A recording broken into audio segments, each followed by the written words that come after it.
Am I jealous of Rhea Ripley? Come on. No way. There is no way you are thinking this, right? नहीं नहीं हूँ jealous. कहाँ हूँ मैं? लग रहा है क्या? तो गैस जो मैं चैंपियंस ऑफ द वर्ल्ड में हूँ 3DX Chetan. Welcome to the review of Raw साम्राज्य में एक और रॉ का रिव्यू आ गया है और रा साम्राज्य में एक और अच्छा एपिसोड गया है. और पहली बात तो मैंने थोड़ा लेट देखनी शुरू करी तो मेरे पास ऑप्शन था स्किप करने का, तो इसीलिए अगर मैं ये बोलूँ कि पूरा एपिसोड अच्छा था तो हो सकता है कि झूठ हो, बिकॉज मैंने बहुत सारी चीज़ें स्किप करी है. Because there is no point of talking about Otis का मैच, अबाउट चेल्सी ग्रीन का match, about that weird even Dominik Mysterio वाला मैच. और मेरे को तो वो वाला भी अच्छा नहीं लगा था. कौन सा था यार एक और तो था कोई भूतिया सा तो मैच इन्होंने डाल दिया था. मतलब मैं वैसे यूज़ कर रहा हूँ, अदरवाइज मेरा मतलब भी वही था. बट जो मेन चीज़ें हुई थी जैसे कि ब्लड लाइन की स्टोरी लाइन से रिलेटेड और या फिर और भी रेसलमेनिया के मैच से रिलेटेड वो अच्छा था. जैसे कि स्टार्टिंग में Kevin Owens and Sami Zayn, the friendship is here baby. मतलब 2016-17 की जो स्टार्टिंग थी उस टाइम पे जो केविन ओवेंस सैमी ज़ेन थे, ऐसा लग रहा है कि दोबारा से हम उसी चीज़ में आ चुके हैं. और इस बार मुद्दा काफ़ी भयंकर है केविन ओवेंस और सैमी ज़ेन के पास. और इस बार वो एक बड़ी मछली को टारगेट कर रहे हैं और ऐसा टारगेट कर रहे हैं कि ऐसा लग रहा है कि उसे फंसा के उसे निचोड़ के उसे खाने की कोशिश पूरी की पूरी हो चुकी है. एंड ऊसोस को जो चैलेंज किया है और मोस्ट प्रोबेबली ये तो मैच है ही, अब मेन इवेंट के लिए है या नहीं इसका तो पता नहीं है अभी भी.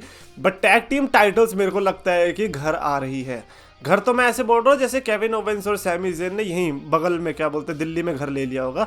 ऐसा कुछ भी नहीं, बट फिर भी एक होम वाली फीलिंग आती है जो कि आप ऑडियंस से भी पता लगा सकते होंगे. जिस तरीके से ऑडियंस ने रिएक्शन दिया था, इट फेल्ट कि यार केविन ओवेंस और सैमी ज़ेन की विक्ट्री में ही हमारी विक्ट्री है. इंडिया के 2011 वर्ल्ड कप की विक्ट्री के बाद अगर कोई प्राउड मोमेंट आएगा हमारे लिए तो वो यही वाला होगा जब केविन ओवेंस और सैमी ज़ेन टैग टाइटल्स जीतेंगे. इतना मैंने इसके लिए अपने ऊपर प्रेशर बना दिया है. बट खैर जो स्टार्टिंग का सेगमेंट था आई एब्सोल्युटली लव्ड इट, क्योंकि किस तरीके से जिमी एंड जेउसो अटैक किए केविन ओवेंस सैमी ज़ेन पर. देन रोमन रेंस की एंट्री होती है, रिंग में नहीं टाइटन ट्रोन में हो जाती है, अपनी गाड़ी में आते with solo Sikoa and Paul Heyman. Somehow I feel कि यार ये सोलो सिकोआ के साथ क्या है वो ज़्यादा जानने में मैं इंटरेस्टेड हूँ, क्योंकि the more silent he is the more I curious become about कि यार क्या आपका रिलेशन क्या है रोमन के साथ. क्यों जे और जिमी नहीं घुल रहे हैं उतना रोमन रेंज से जितना आप घुल रहे हो. क्योंकि बाद के सेगमेंट्स में भी हमने देखा किस तरीके से Jey Uso by the way I like the fact कि किस तरीके से प्रोमो में अभी भी ये चीज़ यूज़ हो रही है कि सैमी ज़ेन ने धोखा तो दे दिया, यानी कि सैमी ज़ेन कह रहा है मैंने धोखा दे दिया, चलो ठीक है, बट तुम इसीलिए नाराज हो ना जे ऊसो क्योंकि ये धोखा तुम्हें देना था एंड यू आर हर्ट कि ये धोखा मैंने दे दिया पहले. तो अभी भी ये चीज़ को जो कंटिन्यू रखा जा रहा है रोमन रेंस के दिमाग में, अभी भी ये कोशिश की जा रही है डालने की. एंड आई डोंट नो कि ट्रूथ है या फॉल्स है, बट द फैक्ट कि रोमन रेंस शायद से इस चीज़ पर बिलीव करने लग रहे हैं कि मे बी जे ऊसो के अंदर अभी भी वो पुरानी रंजिशें हैं और शायद से वो धोखा देना चाहते होंगे. तो इसीलिए वो बैकस्टेज के प्रोमोस के दौरान हमने देखा किस तरीके से रोमन रेंस चाह रहे थे कि जे ऊसो जो है वो रुके और उनसे कुछ बात करनी है. और फिर बाद में आई लव यू वगैरह भी बोल दिया. ऐसा लग रहा है कि रोमन रेंस को डर लग रहा है कि कहीं ये अपने रास्ते पे चलने लगे. उससे अच्छा ये कि मैं पहले इनको लव का एंगल दिखा देता हूँ, क्योंकि अगर मैं इनको प्यार करने लगूंगा तो शायद से ये लोग और कुछ नहीं सोचेंगे. वो होता है ना जैसे सैलरीड एम्प्लॉयज़ को थोड़ी सी सैलरी बढ़ा दो तो फिर वो वही खुश हो जाता है, वो और कुछ उसके आगे सोचता नहीं है. वही वाली चीज़ रोमन रेंस करने की कोशिश की जे ऊसो के साथ. बाद में भी हमने देखा किस तरीके से सोलो सिकोआ को सिर्फ बुलाया गया, बाकी जे और जिमी की छुट्टी कर दी. उन्होंने कहा आपका हाफ डे हो गया भैया, आप तो आपको खाना खा के सीधा निकल लो घर. लेकिन रोमन रेंस और सोलो सिकोआ और हेमन की थी ड्यूटी मेन इवेंट की. उसके लिए वी वर एक्साइटेड क्योंकि रोमन रेंस दिख रहे हैं यार. रोमन रेंस चाहे स्मैकडाउन में आए, चाहे रॉ में आए, चाहे अपनी गली में आए, कहीं पे भी आए, हमें हाइप तो होना ही है. उसके अलावा montage Ford and Austin theory के बीच भी जो मैच देखने को मिला था दैट वाज इंटरेस्टिंग टू. मेरे को लगा था कि शायद से थ्योरी और फोर्ड को ये राइवलरी जो है ऐसी करनी चाहिए थी कि वो रेसलमेनिया के बाद भी कंटिन्यू कर सके. बिकॉज वी ऑल नो कि जॉन सीना के साथ तो कुछ होने वाला है नहीं आगे चल के, है ना. मतलब सोचो जॉन सीना के साथ रेसलमेनिया में मैच है, जॉन सीना अभी नहीं दिख रहे. अब अगर अभी नहीं दिख रहे तो फिर रेसलमेनिया के बाद तो कोई चांस ही नहीं है. तो ऐसे में ऑस्टिन थ्योरी और मॉन्टेज फोर्ड को बहुत इजीली बचा सकते थे, बट ऐसा लगा कि वो जो स्मोक थी वो स्मोक को कहीं ना कहीं पानी डाल के बुझा दिया गया है। इफ देयर इज समथिंग जो कि ट्रिपल एच गलत करता है, वो कभी कभी मोमेंटम को गलत लेके गलत ट्रेड ले लेता है, और वही हुआ। मोंटेज फोर्ड जो कि एक बड़ा स्टार बन सकता था, उसको भी इन्होंने एंजेलो डॉकिंस की तरह दिखाया, which is wrong. Triple H की नजरों में भले ही वो टैग टीम होगी, लेकिन उस टैग टीम के अंदर हमें क्लियर दिखता था कि Montez Ford is miles ahead when it comes to comparing Angelo Dawkins. तो मेरे को नहीं लगता कि दोनों सेम ट्रीटमेंट डिजर्व करते थे। खैर, since it is Austin Theory we can not complain, because Austin Theory कुछ भी कर सकता है बेड़ू। और उसके बाद जो छोटे से सेगमेंट में अपना प्रोमो एंड किया कि यार देखो जॉन सीना बस तुम्हारा तो खात्मा हो ही जाएगा रेसलमेनिया के अंदर। आई लाइक कि किस तरीके से he is also now a man of few words, just like John Cena who is man of few appearances. तो बिल्कुल वही वाला रोल अपना लिया थ्योरी ने, and somehow he is trying कि राइवलरी थोड़ी जो है लोगों को दिमाग में रहे कि देखो मैं सीना से लड़ने वाला हूँ, भूलना मत। जस्ट बिकॉज जॉन सीना नहीं आ रहे डजंट मीन कि हमारा मैच नहीं होने वाला है। मुस्ताफा अली एंड ओमोस के बीच भी मैच देखने को मिला। ओमोस ने धराशाही करके, of course like if you are fighting Brock Lesnar there is no way कि उसके पहले आपको कोई टच भी करना चाहिए। हराना तो बहुत दूर की बात है, आपको किसी ने अगर टच भी कर दिया that is still a disrespect, क्योंकि फिर आप ब्रॉक लेसनर के सामने क्या मुंह दिखाओगे? ब्रॉक लेसनर तो आपको गाजर की तरह छील के रख देगा। तो ओमोस का यहाँ पे अभी धीरे धीरे डोमिनेंस लुक्स दिख रहा है। मेरे को लग रहा है कि शायद एक रॉ और बची है, उस रॉ में ओ भाई साहब अगली रॉ में तो इनका वे इन होने वाला है। हाँ, वे इनकी तो बहुत जरूरी है ना, यही तो कतई यूएफसी हो रही है, बिल्कुल वेट मैच करके करेंगे। तो ये यहाँ पे ये दिखाना चाहेंगे कि देखो वेट में कितना डिफरेंस है, ब्रॉक लेसनर के हाथ देखो और ओमोस का हाथ देखो कितना डिफरेंस है। अबे डिफरेंस से क्या होता है, वहाँ तो हमें पता ही है क्या होने वाला है। चलो ठीक है, सेगमेंट तो सेगमेंट अब देखी जाएगी, क्योंकि ये जो राइवलरी है ये जिंदा ही सेगमेंट्स और मोमेंट्स पे रहने वाली है। उसके बाद हमें इंपल्सिव टीवी का पॉडकास्ट देखने को मिला, which was very interesting, because Logan Paul ने तो पहली बार जो लास्ट टाइम पंच मारा था सेथ रॉलिंस को, उसको एडिटिंग के जरिए इतना फनी बना दिया।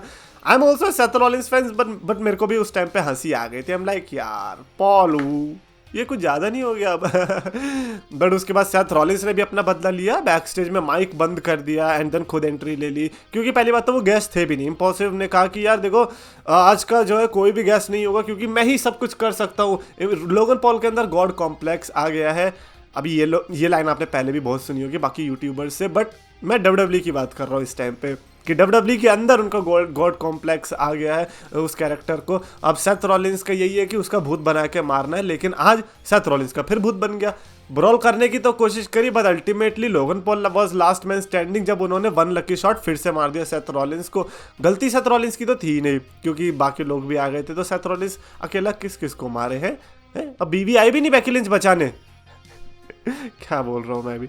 I think this was interesting. मेरे को लगता है कि लोगन पॉल और सेथ रॉलिंस की राइवलरी तो मक्खन चल रही है, इसको तो कुछ छेड़ने की जरूरत नहीं है, इसके बारे में कुछ बुरा बोलने की जरूरत नहीं है, बिकॉज जितना हो सकता था आई थिंक उससे ज़्यादा ही ये लोग कर रहे हैं। And hats off to Logan Paul for actually appearing on these shows. मेरे को तो लगता था कि यार ये बंदा प्राइम बेचने में इतना बिजी ना हो जाए कि ये अपने रेसलमेनिया मैच के बिल्ड को ही भूल जाए। उसके अलावा रिया रिप्ली बेली का भी मैच था, जिसमें I don't want to say anything. I don't want to say anything. Bro, खैर मेन इवेंट आता है जो कि था रोमन रेंस का प्रोमो, जिसमें वो सेंट लुइस को एक्नॉलेज भी तो करवा देते, बट तुरंत कोडी रोड्स आते। Cody Rhodes is not wasting any time, because he knows कि ज़्यादा टाइम नहीं मिलता उनको रोमन रेंस से बात करने का। लास्ट टाइम रोमन रेंस ने उन्हें माइक पे डिस्ट्रॉय किया था, पॉल हेमन उन्हें डिस्ट्रॉय कर चुके हैं। पॉल हेमन के साथ तो 50-50 वाला सिचुएशन है, जैसा भी है, but Cody Rhodes wants to clear some of the things, क्योंकि अब वो कह रहे हैं कि भाई ये पर्सनल प्रोफेशनल क्या बातें करे जा रहा है। आज कोडी रोड्स ने सब कुछ कह दिया, ये भी कह दिया कि भैया मेरे पप्पा का नाम तेरे को नहीं लेना है, क्योंकि मेरी फैमिली से कोई नहीं है यहाँ पे। डस्टिन रोड्स जो दूसरी कंपनी में है, यहाँ पे सिर्फ अगर कोई लड़ने वाला है तो वो मैं हूँ, और अगले दिन मंडे को तुम भूल जाओगे कि तुम्हारे पास चैंपियनशिप भी थी। तुम्हें ऐसा कैसा फील होगा कि चैंपियनशिप लूज करते हैं, वो वाली फीलिंग मेरे को तुम्हें देनी है। तो कोडी रोड्स का ये जो प्रोमो था it was interesting for 2 reasons. पहली बात तो ऑलमोस्ट रोमन रेंस को डिस्ट्रॉय कर दिया, नंबर 2 वो रोए नहीं। कोडी रोड्स के प्रोमो में यूजुअली ऐसा होता है वो रोज आते हैं। बट खैर जो एक और चीज़ अच्छी लगी मेरे को वो ये सोलो सिकोआ का आर्क जो अब धीरे धीरे बड़ा हो रहा है, बिकॉज अभी लग रहा है कि यार अब सोलो सिकोआ के साथ भी कुछ है, क्योंकि ऊसोस तो नहीं आए थे एंड पूरे प्रोमो के दौरान हमने देखा सोलो सिकोआ कोडी रोड्स को घूर रहे थे। कोडी रोड्स ने अपॉर्चुनिटी बहुत अच्छी ढूंढी, बिकॉज ही रियलाइज कि रेसलमेनिया में जो है सोलो सिकोआ बहुत बड़ा फैक्टर बन सकते हैं। जिस तरीके से क्लैश एट द कैसल में ड्रू मैकिंटायर को सिंगल हैंडेडली हरवाया था सोलो सिकोआ ने, हो सकता है कि वही फैक्टर उधर भी रोल प्ले करे। तो तो इसीलिए पहले ही वो सोलो सिकोआ को डिसमेंटल कर रहे हैं। उन्होंने बताया कि भैया तू अभी रेडी नहीं है, मतलब मैं भी सेकंड जनरेशन सुपरस्टार हूँ, मैं तेरे को तेरी आंखों में देख के कह सकता हूँ। जिसके चलते रोमन रेंस की बात ना सुनते हुए सोलो सिकोआ अटैक करने की कोशिश किए और जूत भी बज गया। वही तो, जूता पड़ गया उसके मुंह पे और सोलो सिकोआ का अकल ठिकाना है भाई क्या हो गया। और लेकिन वो कैमरा एंगल बहुत अच्छा था, जैसे ही वो करता तभी जूता पड़ जाता, भाई ये क्या हुआ। तो उसके बाद हमने देखा दोबारा से अटैक करने की कोशिश करी तो रोमन रेंस ने रोक लिया, शो वहीं पे खत्म होता है। एंड दैट जस्ट शोज कि now Roman Reigns is understanding कि किस तरीके से जे उसो जो थे अपने पाथ पर चलने की कोशिश कर रहे थे। सिमिलरली सोलो सिकोआ के अंदर भी वो चीज़ फीड हो रही है, क्योंकि अभी तक वो फीड करने वाला कोई नहीं था।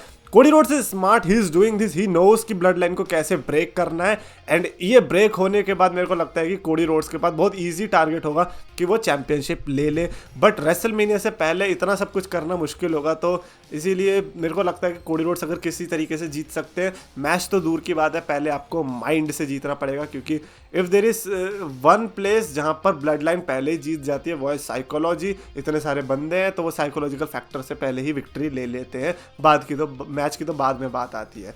खैर ओवरऑल आज की रॉ मैं कहूँगा कि जो मैंने चीज़ें स्किप करी, जो मैंने आगे आगे बढ़ा के देखी, जो जिसके बारे में मैं उतनी बात भी नहीं करी, तो मेरे को नहीं लगता कि वो उतने कुछ खास भी रहे होंगे, वरना मैं स्किप भी नहीं करता। तो इसीलिए मैं रॉ को ज़्यादा रेटिंग तो नहीं देना चाहूँगा, बट हाँ I think 3.5 star rating is good.